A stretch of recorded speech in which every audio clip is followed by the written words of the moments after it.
எல்லாம் வல்ல இறைநிலை எடுத்த தன்னை முழுமையாக வெளிப்படுத்திய எளிமைப்படுத்திய முழுமைப்படுத்திய திருவுருவம் தான் நமது குரு.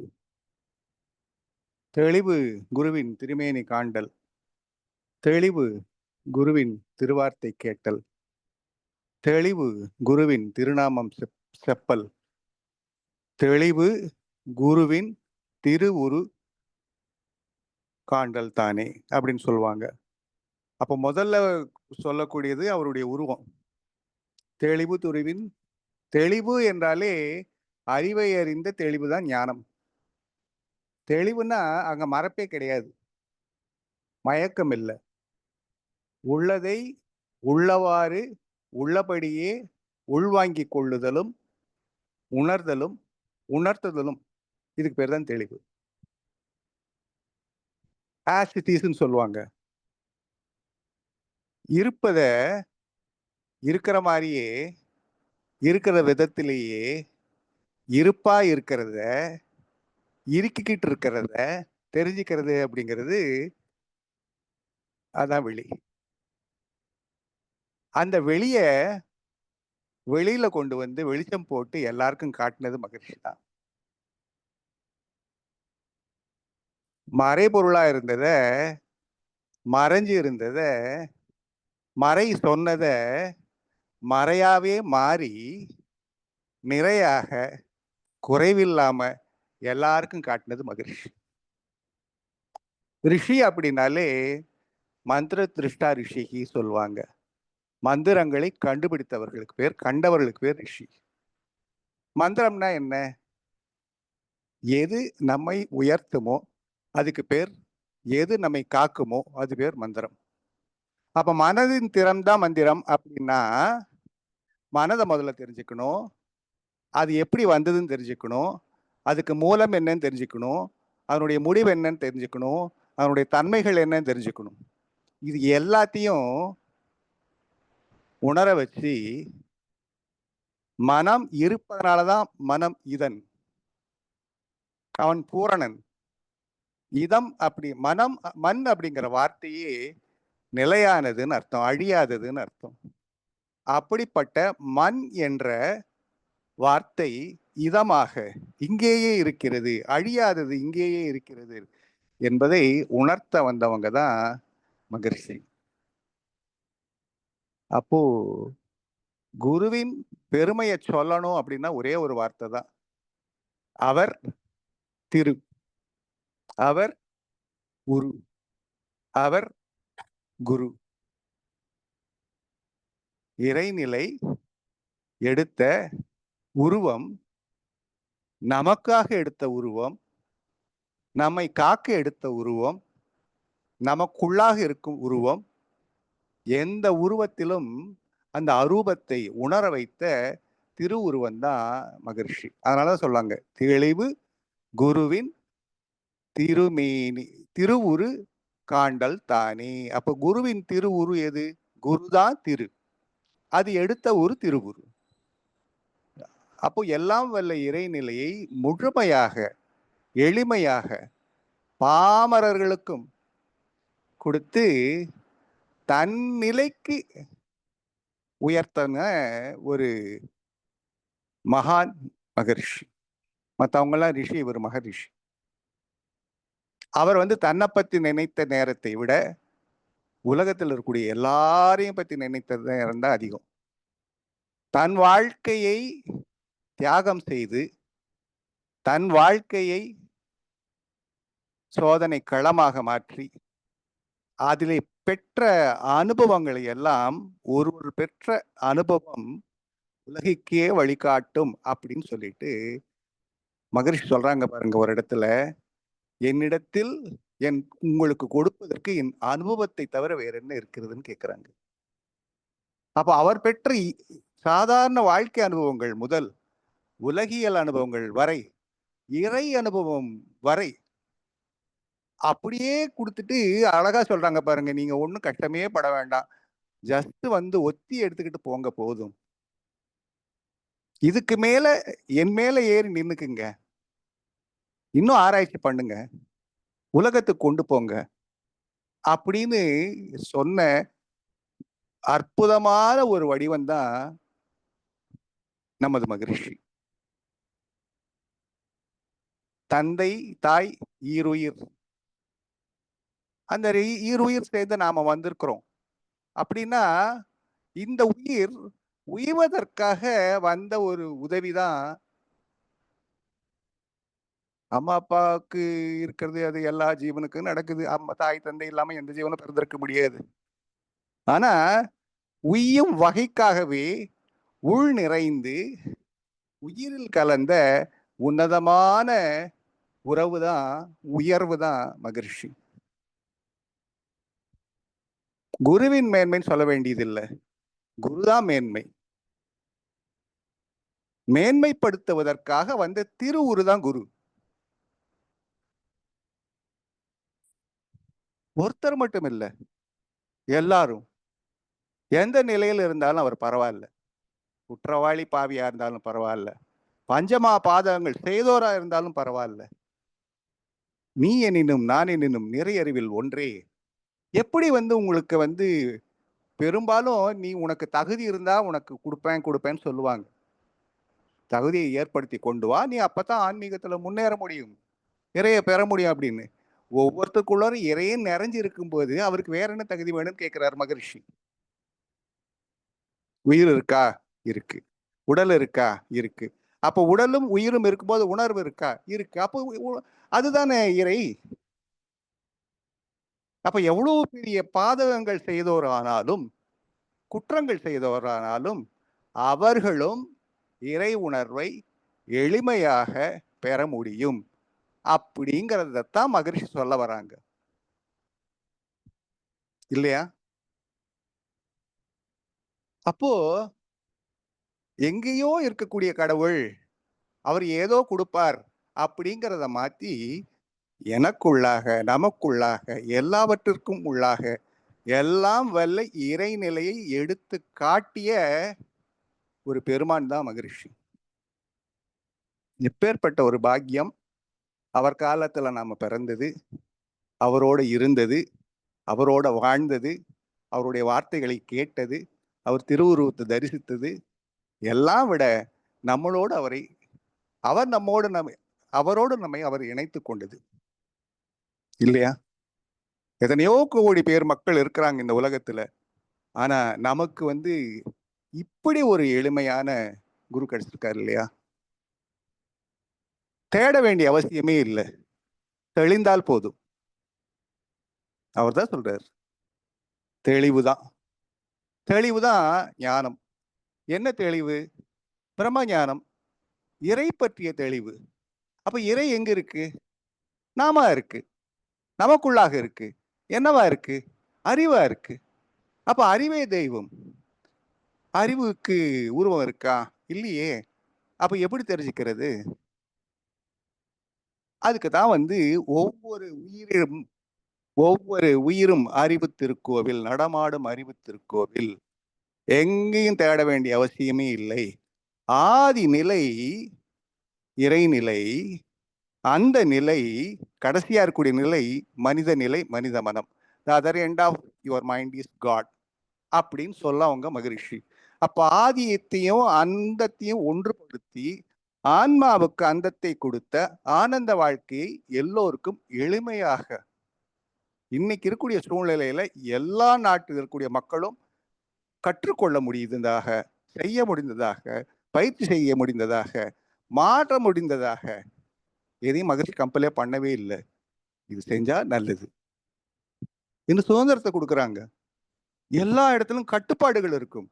இதில் நீ கொஞ்சம் மாற்றி செஞ்சீங்கன்னா பலனே வேற மாதிரி அப்படின்லாம் சொல்லுவாங்க. அதெல்லாம் எதுவுமே இல்லை.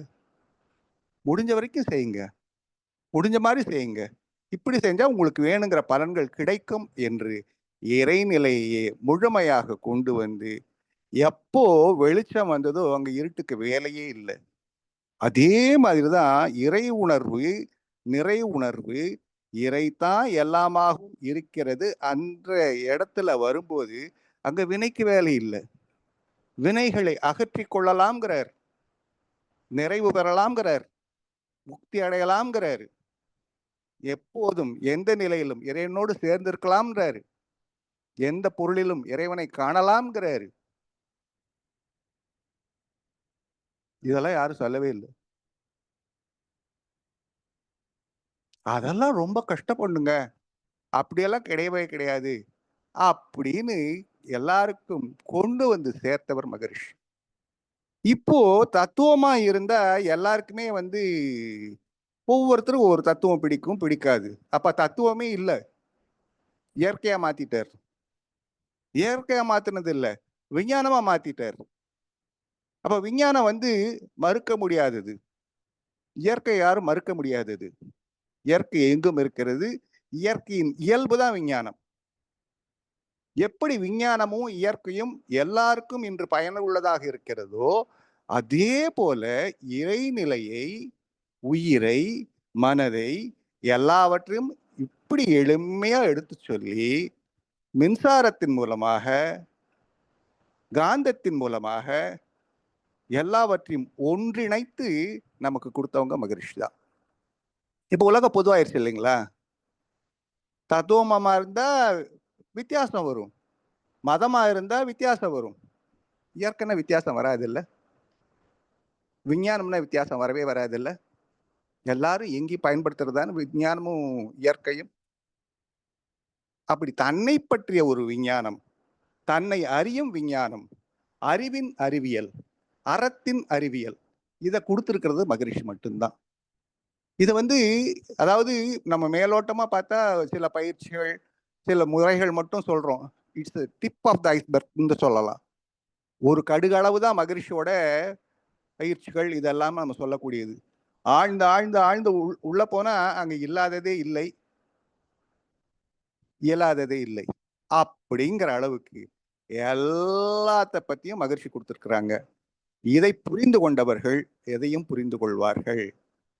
அப்ப தன்னை அறிதல் அப்படிங்கிற நிலையில கொண்டு வந்துருப்பாங்க. தன்னை அறிய தனக்கொடு கேடு இல்லை, தன்னை அறியாமல் தானே கெடுகின்றான், தன்னை அறியும் அறிவை அறிந்த பின் தன்னையே அர்ச்சிக்க தான் இருந்தானே. தன்னையே அர்ச்சித்தல், எதையோ அர்ச்சித்தல் அல்ல. இறைவன் எங்கிருந்தோ நம்மை இயக்கி கொண்டிருக்கிறான், கேட்கறதெல்லாம் கொடுத்து கொண்டிருக்கிறான் அப்படிங்கிறதெல்லாம் மாத்தி நமக்குள்ளாகவே நாமவே எல்லாமாகவும் எல்லாராகவும் இருக்கக்கூடிய ஒரு நிலையை காட்டினவங்க மகரிஷி.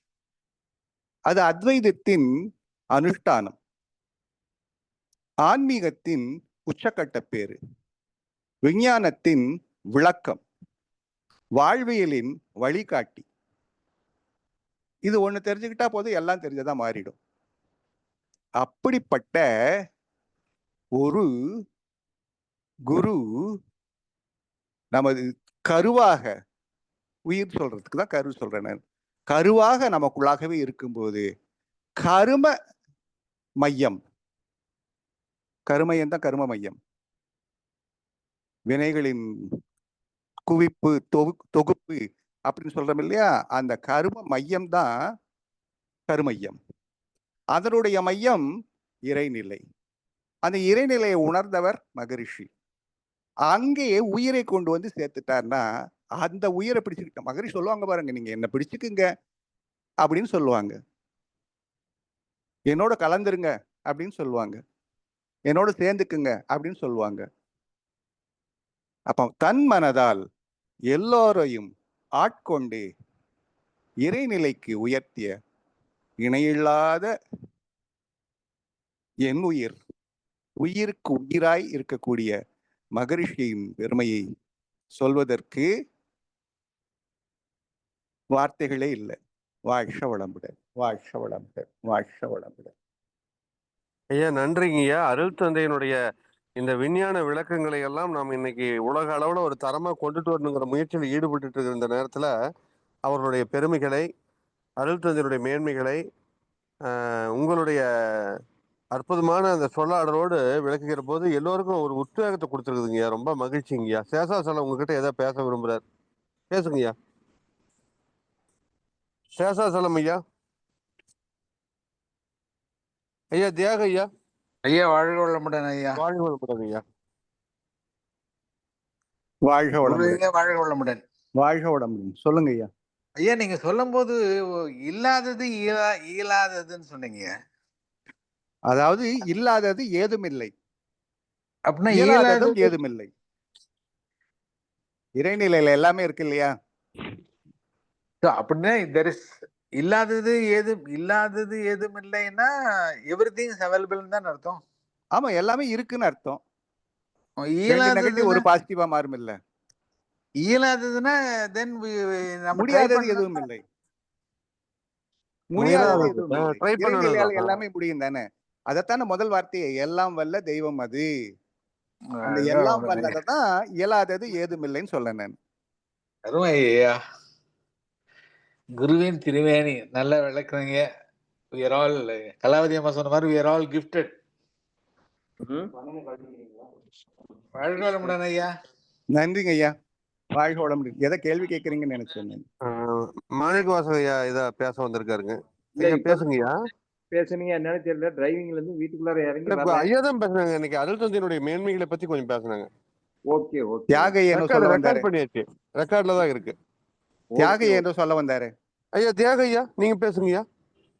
கலாவதி அம்மா வந்திருக்காங்க, அவங்களும் பேசிட்டோம். ஐயா வாழ்க வளமுடன். இல்லைங்க, நீங்க அந்த கேட்ட கேள்விக்கு அது பதில் அது இதுல போட்டங்கய்யா. போட்டிருந்தீங்க, சாட்ல போட்டிருந்தீங்க. பிரபஞ்ச தோற்றத்தையும் அதன் மூல ஆற்றல்களையும் விஞ்ஞானிகளுக்கே விளக்கிய மெய்ஞானி நம்ம அருள் தந்தை. சரிங்களா ஐயா? சரிதான் சரிதான். கலாவதி அம்மா நீங்க பேசுங்க. நீங்க சுவாமிஜியை பத்தி சொன்னதுனால அவர் ஒரு சத்குரு அப்படின்னு சொல்ல வந்தேன். அவர் வந்து சத்குரு, சித்குரு, அப்புறம் சிவகுருன்னு கூட சொல்லலாம் அவரன்னு சொல்ல வந்தேன். சத்குருன்னா 8 வகையான சித்தைகளை பெற்றவர்னு அர்த்தம். நம்ம சாமிஜி இப்படி போதக குரு, வேத குரு, வாசக குரு, காரக குரு, அவர் குரு அவ்வளவுதாங்கம்மா. ஒரே வார்த்தையில அவ்வளவுதான். இருளை நீக்குபவர் சாமியா அப்படின்னு இல்ல. சப்போஸ் யாராவது சத்குருன்னு சொன்னா என்ன அர்த்தம் அப்படின்னு கேட்டாங்கன்னா சொல்றதுக்குன்னு தெரியணும் இல்ல, அதுக்காக நான் சொன்னேன், வேற ஒண்ணு இல்ல. அடுத்து சித்குருன்னா தன் உயிரை உணர்ந்து பிறருக்கு உணர்த்தியவர், அதனால எல்லாத்துக்கும் மேலானது அருள் தந்தைங்கிறதுமா. யோகிராஜ் வேதாத்ரி மகரிஷி அவரைத்தாங்க நான் சொல்லிட்டு இருக்கிறேன். நான் வேற யாரையும் சொல்லல. நம்ம சிவகுரு அப்படின்னு சுத்த வெளியே அருகமான உணர்த்தியவர் அப்படின்னு. இதுல நீங்க சொன்ன வார்த்தை இன்னும் ரொம்ப ரொம்ப அற்புதங்க ஐயா. அவர் அருள் தந்தை. அருள் தந்தை. ஆமா, அரூபமாக உள்ளே இருக்கக்கூடிய தந்தை. தந்தை தந்தை உடலை தந்தது, உயிரை தந்ததெல்லாம் பொருள் தந்தை, பொருள் வடிவமான தந்தை. தந்தை அரூபமாக உள்ளே நிறைந்திருக்கக்கூடிய தந்தை அருள் தந்தை. அருள் தந்தை ஏன்னா அது அருட்பேராற்றலை உணர்ந்து, அதை உணர்த்தி, உணர வைத்து, உணர்த்த வைக்கக்கூடியவன், உணர்த்த வைக்கக்கூடியவங்க. இன்னும் உணர்த்தி கொண்டு இருக்காரு இல்லைங்க. அதான் சசிகலாமா பேசுங்க. ஐயா யோகிராஜ் அப்படின்னு அருட்தந்தை அவர்களுக்கு வந்து சொன்னாங்க இல்லைங்க ஐயா. ஒரு ஆமா, யோகிராஜ் வேதாத்ரி மகரிஷிகள் தான் சொன்னாங்க. அது வந்துங்கம்மா, அவரு சித்த வைத்தியம் முடிச்சப்போ அவருக்கு யோகிராஜ்னு பட்டம் கொடுத்தாங்க. அது அந்த காலத்துல வந்து சித்த வைத்தியத்துல ஒரு எக்ஸாம் இருந்தது. அந்த எக்ஸாம் முடிக்கும் போது யோகிராஜ்னு கொடுப்பாங்க. அதுதான் அது. அந்த பெயர் டாக்டர் பட்டம் மாதிரி, டாக்டர் பட்டம் மாதிரி அது.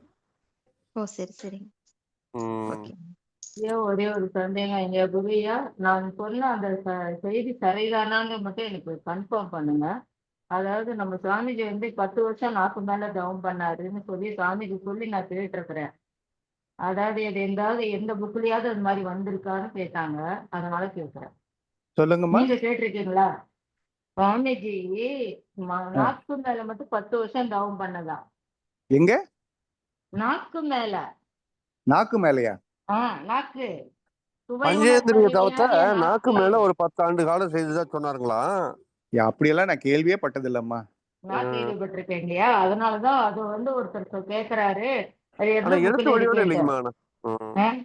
எழுத்து இல்ல, வடிவில் இல்ல. எதுவுமே இல்ல. அதாவதுங்க ஆ, மகரிஷி வந்து அப்படியெல்லாம் வந்து எங்கேயுமே சொன்ன மாதிரி நான் கேள்விப்படவே இல்லை. ஐயா நாங்க ஒரு பயிற்சிக்கு போயிருந்த போது சொன்னாரு இல்லையா, அதனாலதான் மகரிஷி நீங்க அதை கேள்விப்பட்டிருக்கீங்க. மகரிஷி சொல்லிதான் நான் கேட்டுட்டேன். இல்லைன்னா ஓ நான் எதுக்கு போய் அதை போய் பப்ளிக்ல சொல்ல போறேன். இல்ல 10 ம் வருஷம் நான் நாக்கு மேல தவம் பண்ணேன்னு சொன்னாரா? ஆமா, எதுக்கு அப்படின்னு சொன்னா நான் நல்லதையே பேசணும் அப்படிங்கறதுக்காக நான் பண்ணேன் அப்படின்னு சொன்ன மாதிரி எனக்கு நல்ல ஞாபகத்துல இருக்கு இல்லையா, ம் அதனால சொல்றேன் நானு. அதாவது அத வந்து தவம்ங்கிறது மாதிரி எடுத்துக்காம இல்ல இல்ல, நல்லதை மட்டும் பஞ்சேந்திரிய பேசுற. தவத்துல பஞ்சேந்திரிய தவ விளக்கம் கொடுக்கும் போது சொன்ன மாதிரி எனக்கு ஞாபகம். ஓ அப்ப அப்படிப்பட்ட மகானே 10 வருஷம் செய்யும் போது நாமெல்லாம் ஏமாத்துறோம்.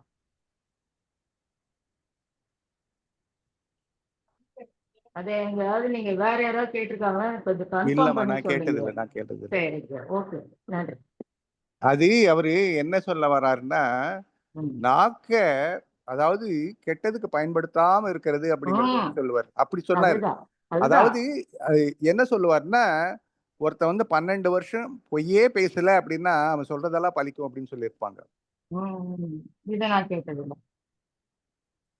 இதை ஏங்க நான் அப்ப கேட்டது மனோன்மணி மைய தவம்லாம் இருந்தது இல்லைங்கயா? அப்ப அந்த நாக்கு மேலதானே அந்த தவம் வரும்.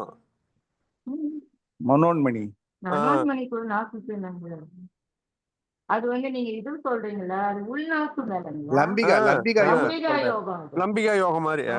அது வேற. ம். நான் சொன்னது வந்து பஞ்சேந்திரிய தவத்துல. ம். வேற யாருக்காவது தெரியுமான்னு சொல்லி கேட்கணும்னா சொல்லுங்க. ஓகே, நன்றி. ஆஹா, வாழ்க வளமுடன். ஊருக்கு வந்துட்டீங்களா ஐயா? இப்பதான் வீட்டுக்குள்ள வந்து நுழைஞ்சு இறங்குறேங்க ஐயா. சொல்லுங்க சரிங்க விசேஷம். சரிங்க சரிங்க. என்ன ரெக்கார்டை ஸ்டாப் பண்ணிடலாங்களா? பண்ணிடலாம். ஸ்டாப் பண்ணிடலாம்.